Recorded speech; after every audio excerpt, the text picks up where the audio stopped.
राष्ट्रीय शिक्षा नीति को रद्द करने सहित कई मांगों के समर्थन में दार्जिलिंग जिला एसएफआई और डीवाईएफआई ने सिलीगुड़ी में निकाली रैली।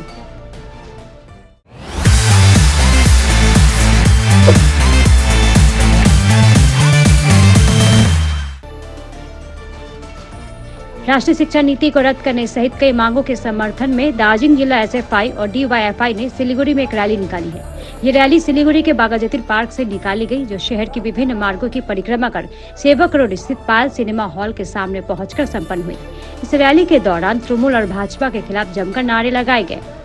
इस मौके पर एसएफआई के जिला सचिव अंकित दे ने कहा कि সবার জন্য শিক্ষা এবং সব বেকারের কাজ এই দাবিতে গোটা রাজ্য জুড়ে গোটা দেশ জুড়ে এসএফআই ডিওয়াইএফআই রাস্তায় সারা বছর থাকে এবং এই সময় অষ্টাদশ লোকসভা নির্বাচন অনুষ্ঠিত হচ্ছে।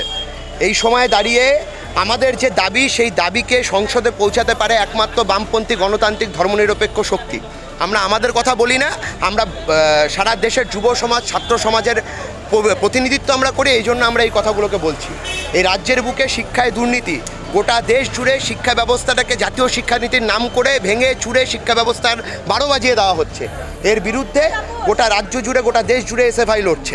আমরা বলছি এই শিক্ষানীতি বাতিল করতে হবে, সমস্ত গরিব ঘরের ছেলে মেয়েদের পড়াশোনার সুযোগ করে দিতে হবে।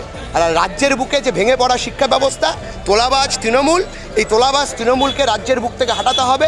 চাকরি চুরি যারা করে, যারা ভবিষ্যৎ নষ্ট করে বেকার যুবকদের, তাদেরকে এই বাংলার মাটি থেকে সরাতে হবে। তাই আমরা আহ্বান করছি দুর্নীতিগ্রস্ত তৃণমূল কংগ্রেস হারাও আর সাম্প্রদায়িক বিজেপিকে তারাও।